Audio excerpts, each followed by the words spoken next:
Regulation Rule 31 to 39. Rule 31, Oil Discharge Monitoring and Control System. Oil discharge monitoring and control system is the marine equipment used to check oil discharge. Automatic as well as manual monitoring can be done for this. Regulation Rule 32. Oil-water interface detector. An interface detector is an electrical instrument for detecting the boundary between oil and water in tanks. However, the equipment is not limited to oil-water application but can be used whatever an accurate interface control between the liquid is necessary. Regulation 33, crude oil washing requirements.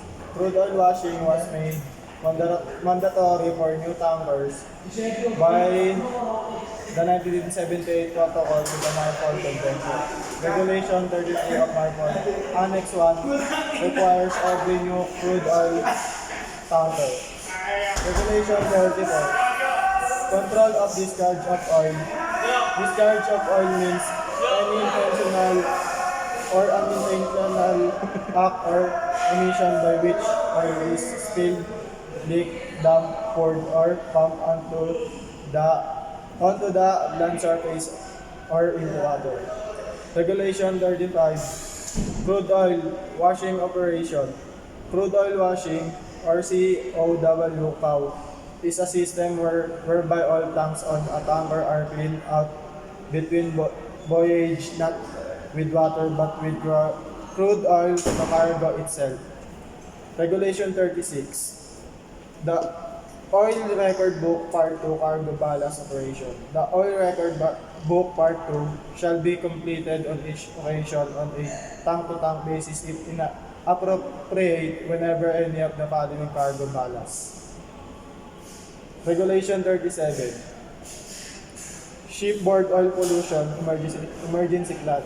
The Shipboard Oil Pollution Emergency Plan, or SOPEP, is a prevention plan carried on board tankers 150 GT and other vessels 400 GT.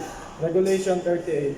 What is reception facility? Reception facility refers to any fixed, floating, or mobile facility capable of receiving MARPOL residues waste from ships and feed for that purpose. Regulation 39. Special requirements for fixed or floating platforms. The segregated ballast tank should have separate ballast pumping and feeding system arranged for the intake and discharge of ballast water from the sea only.